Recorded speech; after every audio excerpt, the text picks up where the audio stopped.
Right, we're talking about Carnavalito, which is the fourth movement in the suite del Recuerdo. So what you have to get used to is not rocking your hand too much as you're doing the arpeggios, right? So the first part is just basically a back and forth in your thumb between the fifth and the fourth string. 3 times, and then you shift to 7th position, right? So here we're in 9th position, 2, 3, and then right away.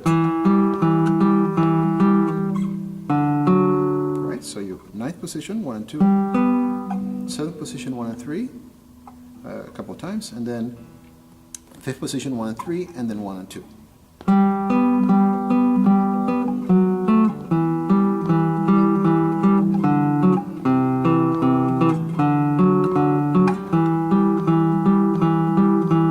Right, and then you pretty much start the whole process again. What you put in there between each one of your thumb plugs is the index finger and either the middle finger or the ring finger. I prefer to use the ring finger. Remember that index and ring are accompaniments, so they should be quieter.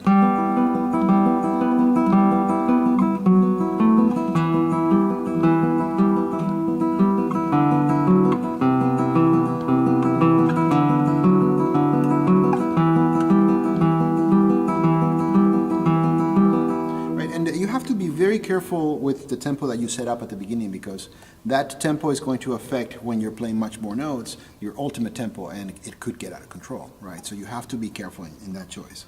So after you do this, you kind of repeat the same operation, but this time instead of just playing the third string on the G, the fifth string on the G, you're actually hitting your bass, your open sixth string as well. So instead of doing, it's going to be,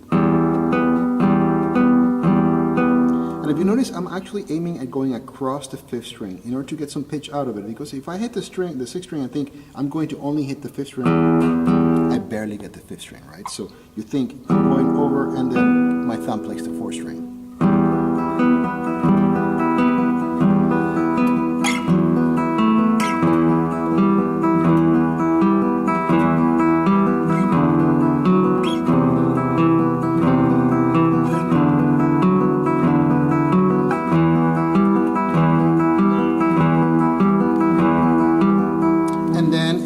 Serious. Here you're actually hitting 3 strings with your thumb. Now what I suggest, it says fortissimo there, and you think, oh, fortissimo I have to really play in. What I suggest is actually getting very light on your hand. This time index, ring, and middle across the treble string. So treat it more like a roll than just an obsessive arpeggio.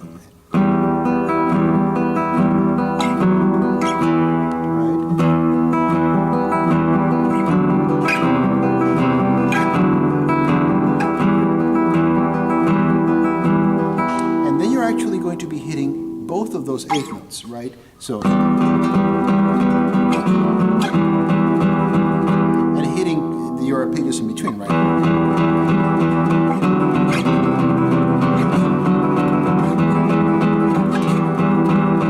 Right? I tend to play around with the rhythm a little bit. It's a bit of a, I guess, heavy metal influence. I don't know.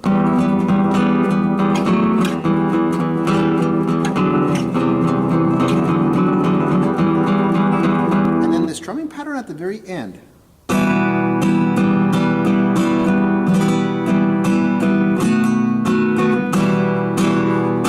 Right? So that T means that you're going to fan your fingers out, right? And then comes in the melody, right? So you pull off. It's a series of pull-offs done with the pinky.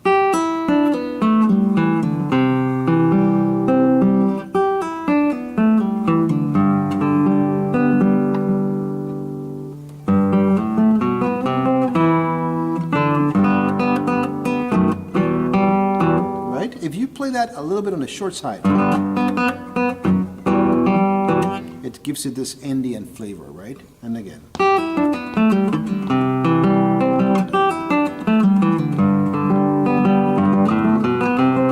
This is tricky, right?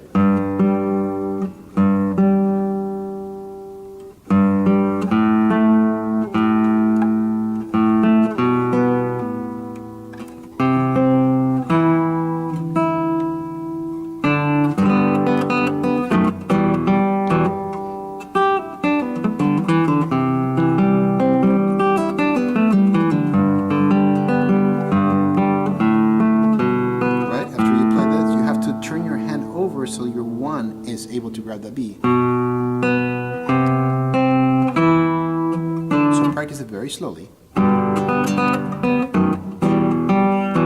And then you have the arpeggio section. It starts very quiet, right? P-I-M. Then you shift, right? You're playing the index and middle on the second and third strings. Then you switch again to index and middle on the fourth and third. Right? You go to the B, right? Or like he suggests, just grab a mini bar with your second finger.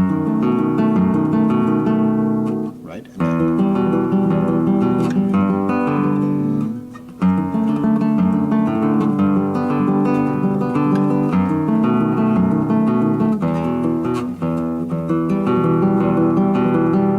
And then you actually do the same kind of thing, but strumming.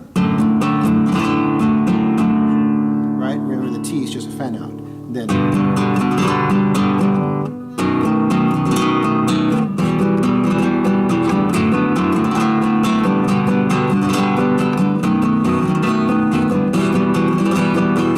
and you have a displacement of trebles versus basses. Where you're strumming the first three strings, it's a D7 chord. Strum in the first four strings. It's not an exact science, right? And then you go to your G major chord.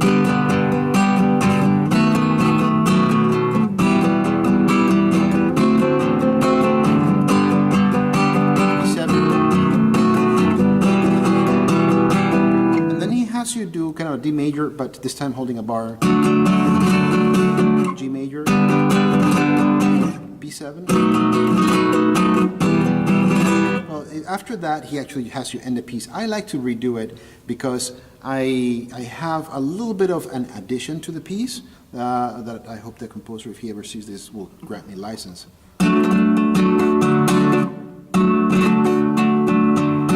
So fan.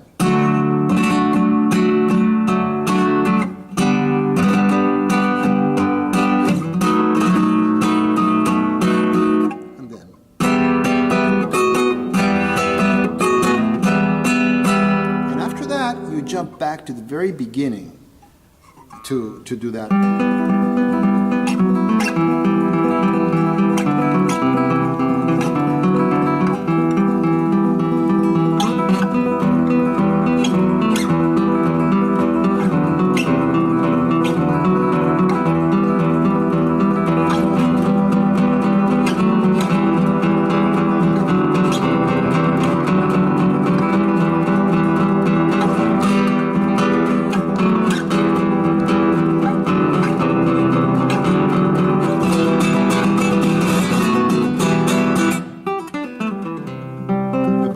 Before doing this repeat, that was supposed to be the end of the piece, right? That last little measure.